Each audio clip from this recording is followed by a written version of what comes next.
ಈ ಮಾಡ್ಯುಲೇಷನ್ಸ್ಗಳಿಂದ ಏನೂ ತೊಂದರೆ ಆಗಲಿಲ್ವಾ ಧ್ವನಿಗೆ? ಆ ಥರದ್ದು ಜಾಸ್ತಿ ಸ್ಟ್ರೆಸ್ ಆಗೋದು ಯಾವಾಗ ಅಂತಂದರೆ ದಿನವಿಡೀ ಅದೇ ಕೆಲಸ ಮಾಡಿದಾಗ. ಆರ್ಜೆ ಆದಾಗ ಆಗ್ತಿತ್ತಾ? ಅಲ್ಲ, ಆರ್ಜೆ ಆದ್ರೂ ಅಷ್ಟೇ, ವಾರಕ್ಕೊಂದು ಎಪಿಸೋಡ್ ವಾರಕ್ಕೊಮ್ಮೆ ಬರುವವರು. ಇವನ್ ಆರ್ಜೆಗಳು ಕೂಡ ದಿನ ಇಡೀ ಮಾತಾಡಲ್ಲ. ಇಡೀ 1 ಗಂಟೆಯಲ್ಲಿ ಅವರಿಗೆ 2, 3, 4 ನಿಮಿಷ ಮಾತ್ರ ಮಾತಾಡೋದಕ್ಕಿರೋದು. ಇಷ್ಟು ದಿನದಲ್ಲಿ ಬಹಳ ಟಫೆಸ್ಟ್ ಒಂದು ವಾಯ್ಸ್ ಓವರ್ ಒಂದು ಕಾನ್ಸೆಪ್ಟ್ ಅಂತ ಅನ್ಸಿದ್ದು ಎಲ್ಲಿ, ಯಾವುದು? ಯೋಚನೆ ಅಂತ ಮಾಡ್ಕೊಳಕ್ಕೆ ಹೋಗಿಲ್ಲ, ಬಂದದನ್ನು ಮಾಡ್ತಾ ಹೋಗೋದು. ಹಾಗೆ ಯಾವುದು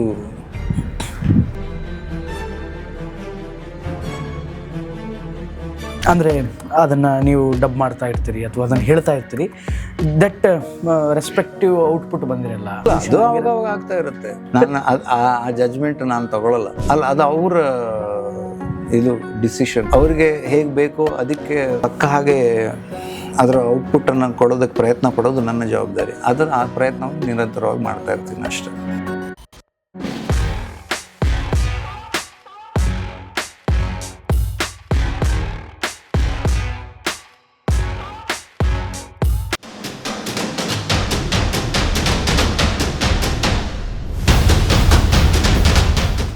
ಈ ಮಾಡ್ಯುಲೇಷನ್ಸ್ಗಳಿಂದ ಏನೂ ತೊಂದರೆ ಆಗಲಿಲ್ವಾ ಧ್ವನಿಗೆ?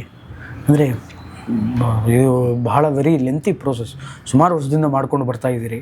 ನಿಮ್ಮ ಒರಿಜಿನಲ್ ವಾಯ್ಸ್ ಬೇರೆ, ಅಥವಾ ಒಂದು ವಾಯ್ಸ್ ಓವರ್ ಕೊಡಬೇಕಾದ್ರೆ ಧ್ವನಿಯಲ್ಲಿ ಒಂದು ಸ್ವಲ್ಪ ಚೇಂಜಸ್ಗಳು ಆಗಬೇಕು.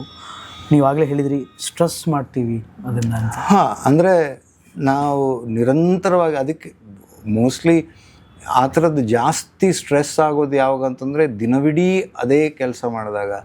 ನಾನು ಆರ್ಜೆ ಆದಾಗ ಆಗ್ತಿತ್ತಾ? ಅಲ್ಲ, ಆರ್ಜೆ ಆದ್ರೂ ಅಷ್ಟೇ, ವಾರಕ್ಕೊಂದು ಎಪಿಸೋಡ್ ಮಾಡ್ತೀವಿ. ಹೌದಲ್ಲ, ವಾರಕ್ಕೊಮ್ಮೆ ಬರುವವರು. ಇವನ್ ಆರ್ಜೆಗಳು ಕೂಡ ದಿನ ಇಡೀ ಮಾತಾಡಲ್ಲ. ಇಡೀ 1 ಗಂಟೆಯಲ್ಲಿ ಅವರಿಗೆ 2, 3, 4 ನಿಮಿಷ ಮಾತ್ರ ಮಾತಾಡೋದಕ್ಕಿರೋದು.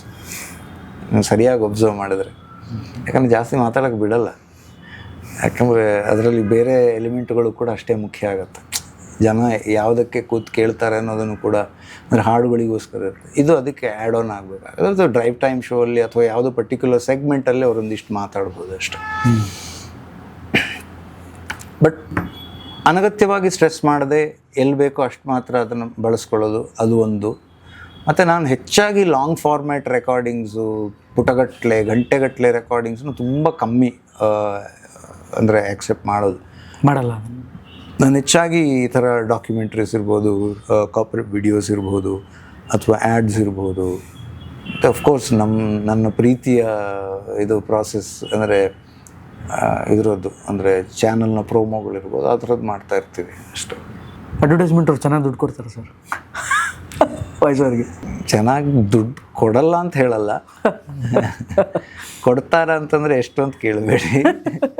ಹಾಗಂತ ರೀಜ್ನಲ್ ಚಾನಲ್ಗೆ ರೀಜ್ನಲ್ ಭಾಷೆಗಳಿಗೆ ನಿಮಗೆ ಅಷ್ಟೊಂದು ಬಜೆಟ್ಗಳನ್ನು ಯಾವ ಅಡ್ವರ್ಟೈಸ್ಮೆಂಟ್, ಬರೀ ವಾಯ್ಸ್ ಓವರಿಗೆ ಒಂದೇ ಬಜೆಟ್ ಕೂಡ, ಬಾಕಿ ಎಲ್ಲ ಮಾಡಿಬಿಟ್ಟಿರ್ತಾರಲ್ಲ ಅಡ್ವರ್ಟೈಸ್ಮೆಂಟ್. ಹಾಂ, ಅದು ಒಂದು. ಮತ್ತು ಇನ್ನೊಂದು ಏನು ಅಂತಂದರೆ, ಅವ್ರಿಗೆ ಒಂದು ಭಾಷೆದು ಮಾಡುವಾಗ ಅದೊಂದು ದೊಡ್ಡ ಹೊರೆ ಅಂತ ಅನಿಸಲ್ಲ. ಅದನ್ನು 8-10 ಭಾಷೆಗೆ ಮಾಡಬೇಕು ಅಂತಂದರೆ ಅದೇ ದೊಡ್ಡ ಇದ್ರ ಥರ ಕಾಣಿಸುತ್ತೆ.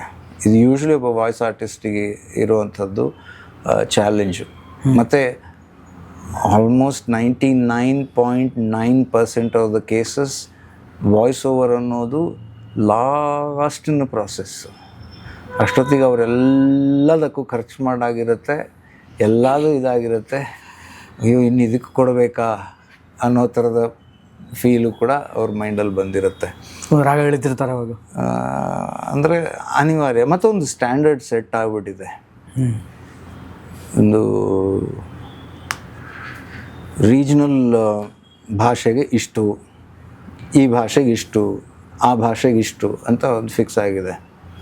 ಅವರು ಒಂದು ಮಾರ್ಕೆಟ್ ಸೈಜ್ ನೋಡ್ತಾರೆ, ಅಥವಾ ಅದರ ಇದು ಎಲ್ಲೆಲ್ಲ ಅದನ್ನು ಬಳಕೆ ಮಾಡ್ತಾರೆ ಅಂತ ನೋಡ್ತಾರೆ. ಅದಕ್ಕೆ ಸರಿಯಾಗಿ ಒಂದು ಪ್ರೈಸ್ ರೇಂಜ್ ಫಿಕ್ಸ್ ಆಗಿದೆ. ಅದು ನಾವು ಒಂದು ಹಂತ ತನಕ ಮಾತ್ರ ಪುಷ್ ಮಾಡ್ಬೋದು, ಆಮೇಲೆ ಕಷ್ಟ. ಸರ್, ಏನು ಸರ್ ಅದು ವರ್ಕ್ ಸ್ಪೇಸ್ ಸ್ಟಾರ್ಟ್ ಮಾಡ್ತಿದ್ದೀರಿ? ಯಾವುದು? ನೀವು ವರ್ಕ್ಶಾಪ್ಗಳನ್ನೆಲ್ಲ ಸ್ಟಾರ್ಟ್ ಮಾಡ್ತಾ ಇದ್ದೀರಿ. ಏನು ವರ್ಕ್ಶಾಪ್ಸ್, ಏನು ನಡೆಯುತ್ತೆ ಅಲ್ಲಿ ಅಂತ? ಅಂದರೆ ವರ್ಕ್ಶಾಪ್ಗಳು ಅಂದರೆ ಈ ವಾಯ್ಸ್ ಬೇರೆ ಇಲ್ಲ, ನಾನು ಅದೆಲ್ಲ ಮಾಡ್ತಾ ಇದ್ವಿ. ಯಾವ್ದಾದ್ರು ಇನ್ಸ್ಟಿಟ್ಯೂಷನ್ಸ್ ಅಥವಾ ಕಾಲೇಜ್ಗಳು ಇಲ್ಲಿ ಅವ್ರಿಗೆ ಬೇಕಾದಂಥ ಇದನ್ನು ಹೆಚ್ಚಾಗಿ ನನ್ನ ವಾಯ್ಸ್ ಓವರ್ ವರ್ಕ್ಗೆ ಜನ ರೆಕಗ್ನೈಸ್ ಮಾಡೋದ್ರಿಂದ ಅಲ್ಲಿ ವಾಯ್ಸ್ ಓವರ್ ಹೇಗೆ ಮಾಡೋದು ಅಂತ ಹೇಳ್ಕೊಡಿ ಅನ್ನೋದಕ್ಕೆ ಇದು ಮಾಡ್ತಾರೆ. ಬಟ್ ನನ್ನ ಪ್ರಕಾರ ವಾಯ್ಸ್ ಓವರ್ ಮಾಡೋದಕ್ಕೆ ಹೇಗೆ ಮಾಡೋದು ಅಂತ ಕಲಿಯೋದಕ್ಕಿಂತ ಮುಖ್ಯವಾಗಿ ನಾನು ಯಾವಾಗಲೂ ಅದಕ್ಕೆ ಹೇಳ್ತಾ ಇರೋದು, ನಾವು ಬಿಲ್ಡಿಂಗ್ ಕಟ್ಟೋದಕ್ಕಿಂತ ಮೊದಲೇ ಅದರ ಫೌಂಡೇಶನ್ ಗಟ್ಟಿ ಕಟ್ಟಲೇಬೇಕಾಗತ್ತೆ. ಸೊ ಅದರ ಫೌಂಡೇಶನ್ ಆಗಿ ನಮ್ಮ ಭಾಷೆ, ಅದರ ಭಾಷಾ ಶುದ್ಧತೆ ಇರ್ಬೋದು, ಪ್ರೊನೌನ್ಸಿಯೇಷನ್ ಇರ್ಬೋದು, ಅದನ್ನೆಲ್ಲ ಸ್ವಲ್ಪ ಬೇಸ್ಗಳನ್ನು ಗಟ್ಟಿ ಮಾಡ್ಕೊಳ್ಳೋದು ಮುಖ್ಯ ಆಗುತ್ತೆ. ಮತ್ತು ಅದಕ್ಕೆ ಅಂಗವಾಗಿ ಕಂಬಗಳಾಗಿ ನಮಗೆ ಈ ಬಾಡಿ ಲ್ಯಾಂಗ್ವೇಜ್ ಇರ್ಬೋದು, ಮತ್ತು ಬೇರೆ ಬೇರೆ ಉಳಿದ ಎಲಿಮೆಂಟ್ಗಳು ಏನಿರುತ್ತೆ, ಎಕ್ಸ್ಪ್ರೆಷನ್ಸ್, ಬೇರೆ ಭಾಷೆಗಳು, ಎಕ್ಸ್ಪ್ರೆಷನ್ಸ್ ಆಫ್ ಕೋರ್ಸ್, ಬೇರೆ ಭಾಷೆಗಳ ಪದಗಳನ್ನು ನಮ್ಮ ಇದರಲ್ಲಿ ಮುಖ್ಯವಾಗಿ ಕನ್ನಡ ವಾಯ್ಸ್ ಓವರ್ಗಳು ಮಾಡಬೇಕಿದ್ರೆ ನಾವು ಪದೇ ಪದೇ ಗಮನಿಸುವಂಥದ್ದು ತಪ್ಪಾಗಿ ಬೇರೆ ಭಾಷೆಯ ಪದಗಳನ್ನು ಬಳಸುವಂಥದ್ದು. ಅದನ್ನು ಒಬ್ಸರ್ವ್ ಮಾಡಿಕೊಂಡು ಹೇಗೆ ಒಂದು ಅಟ್ಲೀಸ್ಟ್ ಬೇಸಿಕ್ ಇಂಗ್ಲೀಷ್ ನಾಲೆಜ್ ಇಟ್ಕೊಳ್ಳೋದು. ಒಂದೇ ಭಾಷೆ ಇಟ್ಕೊಂಡು ವಾಯ್ಸ್ ಓವರ್ ಆರ್ಟಿಸ್ಟ್ ಆಗ್ತೀನಿ ಅಂತ ಅಂದರೆ ಸಾಧ್ಯ ಇಲ್ವಾ? ಇದೆ. ಆದರೆ ಇವತ್ತಿನ ಕಾಲದಲ್ಲಿ ಬೇರೆ ಭಾಷೆಗಳ ಪದಗಳು ಅಷ್ಟು ವ್ಯಾಪಕವಾಗಿ ಕನ್ನಡದಲ್ಲೂ ಬಳಕೆ ಆಗ್ತಾ ಇರೋದ್ರಿಂದ ಒಬ್ಬ ವಾಯ್ಸ್ ಆರ್ಟಿಸ್ಟ್ ಆಗಿ ಅದನ್ನು ಹೇಗೆ ನಾನು ಅದನ್ನು ಚೆನ್ನಾಗಿ ಬಳಸಬಲ್ಲೆ, ಹೇಗೆ ಅದನ್ನು ಹೇಳಬಲ್ಲೆ ಅನ್ನೋದು ಅದು ನನ್ನ ಕೈಲಿ ಮಾತ್ರ. ಸೊ ಅದಕ್ಕೆ ಬೇಕಾಗಿರುವಂಥ ಎಲ್ಲ ಬೇರೆ ಬೇರೆ ಎಲಿಮೆಂಟ್ಸ್ ಏನಿರುತ್ತೆ, ಸೊ ಇದನ್ನೆಲ್ಲ ತಿಳಿಸಿ ಹೇಳೋ ಪ್ರಯತ್ನ. ಇಷ್ಟು ದಿನದಲ್ಲಿ ಬಹಳ ಟಫೆಸ್ಟ್ ಒಂದು ವಾಯ್ಸ್ ಓವರ್ ಒಂದು ಕಾನ್ಸೆಪ್ಟ್ ಅಂತ ಅನಿಸಿದ್ದು ಎಲ್ಲಿ, ಯಾವುದು? ಹಾಗೆ ಯಾವುದು ಯೋಚನೆ ಅಂತ ಮಾಡ್ಕೊಳಕ್ಕೆ ಹೋಗಿಲ್ಲ, ಬಂದದ್ದನ್ನು ಮಾಡ್ತಾ ಹೋಗೋದು ಅಷ್ಟೇ.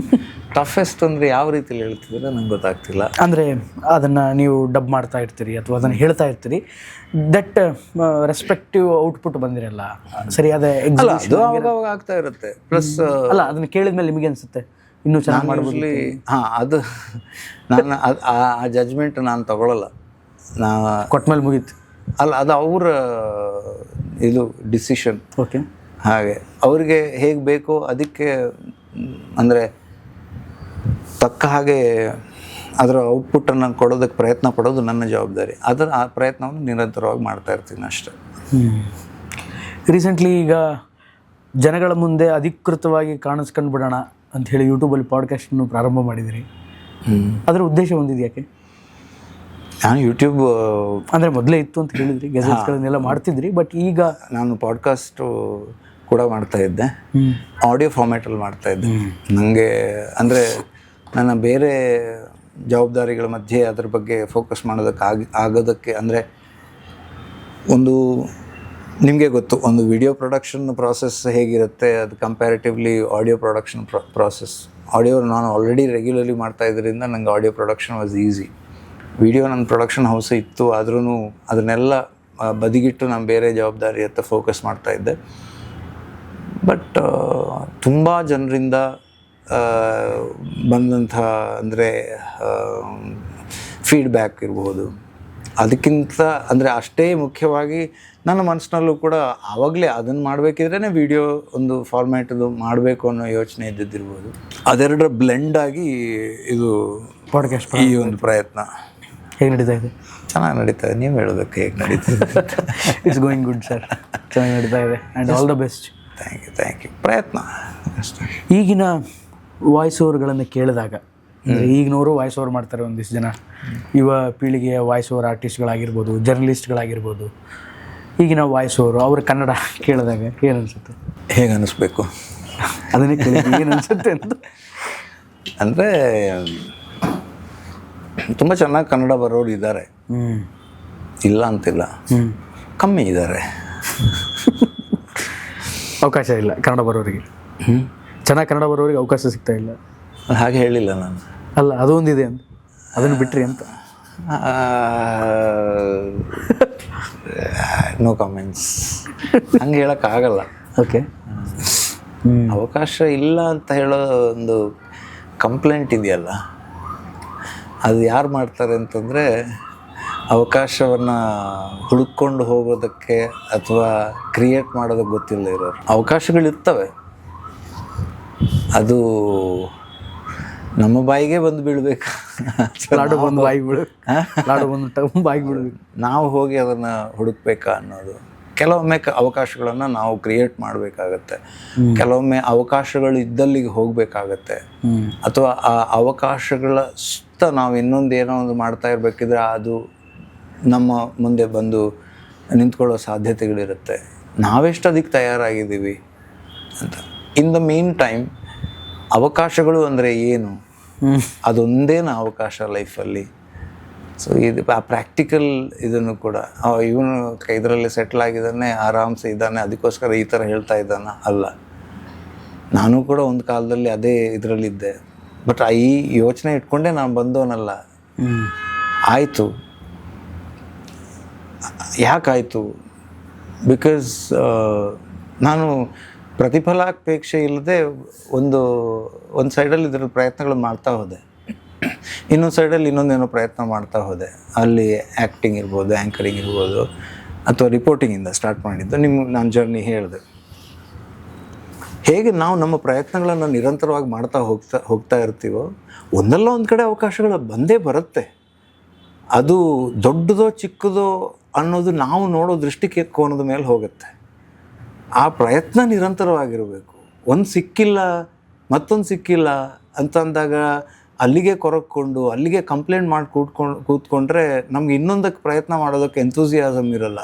ಇಲ್ಲಿ ಅದನ್ನು ಒಂದು ಕೊರಗ್ತಾ ನಮ್ಮ ಎನರ್ಜಿ ಡೌನ್ ಆಗ್ತಿರುತ್ತೆ, ಅಥವಾ ಇನ್ನಷ್ಟು ಕೊರಗೋದೇ ನಮ್ಮ ಜೀವನ ಆಗಿಬಿಡುತ್ತೆ. This is my belief. And so finally young ವಾಯ್ಸ್ಗಳಿಗೆ ಅಥವಾ ಜರ್ನಲಿಸಮ್ಗಿನ ಈ ದೊಡ್ಡ ಸಮುದ್ರದಲ್ಲಿ ಕಾಲಿಟ್ಟಿರುವಂತಹ ಹೊಸ ಜರ್ನಲಿಸ್ಟ್ಗಳಿಗೆ ಅಥವಾ ಜರ್ನಲಿಸ್ಟ್ ಆಗಬೇಕು ಅಂತ ಅಂದ್ಕೊಂಡವರಿಗೆ what your suggestion? So essentially young ವಾಯ್ಸ್ಗಳಿಗೆ ಹೆಂಗೆ ವಾಯ್ಸ್ ಕೊಡಬೇಕು ಅಂತ ಕೇಳ್ತಿದ್ದೆ. ಬ್ಯೂಟಿ. ಅಷ್ಟೆಲ್ಲ ಹೇಳೋಷ್ಟು ದೊಡ್ಡವನ ನಾನು ಅಂತ ಗೊತ್ತಿಲ್ಲ ನನಗೆ. ಅನುಭವಿಸ್ತಾರಲ್ಲ ಹಂಗೆ. Just go with the flow, just have faith in what you do. ಹಂಗಂತ ಹೇಳ್ಕೊಂಡು ಪ್ರಯತ್ನ ನಿರಂತರ ಅನ್ನೋ ಒಂದು ಸತ್ಯವನ್ನು ನಾವು ಯಾವತ್ತೂ ಮರಿಬಾರ್ದು. ಇಲ್ಲ ಇದೇ ನನ್ನ ಗುರಿ ಅಂತ ಹೇಳ್ಕೊಂಡು ಒಂದಕ್ಕೆ ಅಂಟ್ಕೊಂಡು ಉಳಿದ ಅವಕಾಶಗಳಿಂದ ವಂಚಿತರೂ ಆಗಬಾರ್ದು. Keep at it, keep trying, keep doing, enjoy the process. Because success ಅಂದರೆ success should never be your end goal. Success is just a byproduct. The process should drive you. ಆವಾಗ ನಿಮಗೆ ಎವ್ರಿಥಿಂಗ್ ಎಲ್ಸ್ ಬಿಕಮ್ಸ್, ಅದೇ ಕನ್ನಡದಲ್ಲಿ ನಗಣ್ಯ, is immaterial. ಕೈಗೆ ಸಿಗಲ್ಲ ಅಂತೀರಿ ಸುಲಭವಾಗಿ ಯಶಸ್ಸು? ಬೇಕಾದು ಸಕ್ಸಸ್. What is success? ಹೇಳಿದ್ರಲ್ಲ, ನೆಮ್ಮದಿಯಾಗಿ ನಿದ್ದೆ ಮಾಡೋದು. Then yeah, but how do you define success matters. ನೀವು ಹೇಗೆ ಅದನ್ನು ಡಿಫೈನ್ ಮಾಡೋದಕ್ಕೆ ಇಷ್ಟಪಡ್ತೀರಾ ಅನ್ನೋದ್ರ ಮೇಲೆ ನಿಮ್ಮ ಸಕ್ಸಸ್ ಇದಿರೋದು. ಸಕ್ಸಸ್ ಅಂದ ತಕ್ಷಣ ಇವತ್ತಿನ ಡೆಫಿನಿಷನ್ ಏನು? ಅದನ್ನು ಸಾಧಿಸಬೇಕು, ಅಲ್ಲಿರಬೇಕು, ಇಷ್ಟು ಮಾಡಬೇಕು, ಅಷ್ಟು ಜನ ನನ್ನ ಇದು ಮಾಡಬೇಕು. Those are all by products. Those are all ಆದರೆ ನಿಮಗೆ ನೆಮ್ಮದಿ ಅನ್ನೋದು ತುಪ್ಪ ಆದರೆ ನಿಮಗೆ ಸಿಗೋ ಮಜ್ಜಿಗೆ ಅದು ಇರ್ಬೋದು, ಅಥವಾ ಮೊಸರು, ಬೆಣ್ಣೆ ಮೊಸರಾದರೂ ಅದರಲ್ಲಿ ತುಪ್ಪ ಉಳ್ಕೊಂಡಿರುತ್ತೆ, ಬಟ್ ಮಜ್ಜಿಗೆಯಲ್ಲಿ ಇರಲ್ಲ, ಏನಿರಲ್ಲ. ಸೊ ಹಾಗೆ. ಸೊ ಆ ನೆಮ್ಮದಿಯನ್ನು ಇದಕ್ಕೋಸ್ಕರ ನಾವು ಕೆಲಸ ಮಾಡ್ತಿರ್ಬೇಕು. ಹಾಗಂತ ಹೇಳ್ಕೊಂಡು ಮಜ್ಜಿಗೆನೂ ಒಳ್ಳೆಯದೇ, ಮೊಸರು ಒಳ್ಳೆಯದೇ, ಹೀಟ್ ಕಡಿಮೆ ಮಾಡುತ್ತೆ, ಬೆಣ್ಣೆನೂ ಒಳ್ಳೆಯದೇ, ಎಲ್ಲದರಲ್ಲೂ ಒಳ್ಳೆತನ ಇದೆ. ಹಾಗೆ that's life. Thank you so much sir. ಇಷ್ಟೊತ್ತು ಅನೇಕ ವಿಚಾರಗಳನ್ನು ಮಾತಾಡಿದ್ದೀವಿ. ನಿಮ್ಮ ಎಕ್ಸ್ಪೀರಿಯನ್ಸ್ಗಳನ್ನು, ನಿಮ್ಮ ಜೀವನದ ಅನೇಕ ವಿಚಾರಗಳನ್ನು, ನಡೆದು ಬಂದ ಹಾದಿಯನ್ನು, ನಿಮ್ಮ ಆರಂಭದ ಆ ದಿನಗಳನ್ನು ಹಂಚ್ಕೊಂಡಿದ್ದೀರಿ. Once again thank you so much. Thank you. ಮುಂದಿನ ನಿಮ್ಮೆಲ್ಲ ಯೋಜನೆಗಳಿಗೂ ಆಲ್ ದ ಬೆಸ್ಟ್. ಒಳ್ಳೆಯದಾಗಲಿ. ನಿಮ್ಮ ಪಾಡ್ಕಾಸ್ಟ್ ಇನ್ನೂ ಉತ್ತಮವಾಗಿ ಮೂಡಿ ಬರಲಿ. Thank you so much. ನೀವು ಅಷ್ಟೇ ಒಂದು ಒಳ್ಳೆ ಪ್ರಯತ್ನ ಮಾಡ್ತಿದ್ದೀರಾ. ನಿಮಗೂ ಕೂಡ ಒಳ್ಳೆಯದಾಗಲಿ, ಇನ್ನಷ್ಟು ಜನರಿಗೆ ತಲುಪಲಿ. ಮತ್ತು ಇಷ್ಟೊತ್ತು ತಾಳ್ಮೆಯಿಂದ ಕೇಳಿದ್ದಕ್ಕೆ ಥ್ಯಾಂಕ್ಸ್. ನಾನು ಬೇಸಿಕಲಿ ಉತ್ತರ ಕರ್ನಾಟಕದವ್ರು. ಪಟ ಪಟ ಪಟ ಪಟ ಮಾತಾಡೋ ಅಭ್ಯಾಸ, ಅಥವಾ ಮಾತು ಪಟ ಪಟ ಕೇಳಿಸ್ಕೊಂಡ ಅಭ್ಯಾಸ. ನಾನು ನಿಜವಾಗ್ಲೂ ಇಷ್ಟು ಸ್ಲೋ ಮಾತಾಡಿದ್ದು ನಾನು ಇಮ್ಯಾಜಿನ್ ಮಾಡಿರಲಿಲ್ಲ. ನಾನು if I am not wrong, rapid Rashmi ಅವರು ಪಾಡ್ಕಾಸ್ಟ್ ನೋಡ್ತಾ ಇರಬೇಕಾದ್ರೆ 1.5ಗೆ ಫಿಕ್ಸ್ ಮಾಡಿ ವಿಡಿಯೋನ ಅಂತ ಹಾಕಿದ್ರು. ಈಗ ನಾವು ಹಾಕಬೇಕಾದನ್ನ ಅಂತ. ಸೊ ಬಟ್ ಮನ ಮುಟ್ಟಬೇಕು. ಬಟ್ ಕೇಳೋದಕ್ಕೆ ಭಾಳ ಇಂಪಾಗಿದೆ ನಿಜವಾಗ್ಲೂ. ಬರೀ ನಾಟ್ ಓನ್ಲಿ ವಾಯ್ಸ್ ಓವರ್, ನಾರ್ಮಲಾಗಿ ಮಾತಾಡೋದಕ್ಕೂ ಬಹಳ ಅದ್ಭುತವಾಗಿದೆ. ಅದು ಒಂದು ವರ, ಆ ಥರದ ಧ್ವನಿ ಅಷ್ಟೇ. Thank you so much sir. ನಮ್ದೇನಿಲ್ಲ, ಥ್ಯಾಂಕ್ ಯು ಸೋ ಮಚ್. ಒಟ್ಟಾರೆಯಾಗಿ ಇದು ಈ ಹೊತ್ತಿನ ವಿಶೇಷ. ಮುಂದಿನ ಪಾಡ್ಕಾಸ್ಟಲ್ಲಿ ಮತ್ತೊಬ್ಬ ಗೆಸ್ಟ್ನೊಂದಿಗೆ ನಾನು ಬರ್ತೀನಿ. ಅಲ್ಲಿವರೆಗೂ ನೋಡ್ತಾ ಇರಿ ಬಿಯಾಂಡ್ ಲಿಮಿಟ್ಸ್. ಲೈಕ್ ಮಾಡಿ, ಶೇರ್ ಮಾಡಿ, ಕಾಮೆಂಟ್ ಮಾಡಿ, ಸಬ್ಸ್ಕ್ರೈಬ್ ಮಾಡಿ. ನಮಸ್ಕಾರ.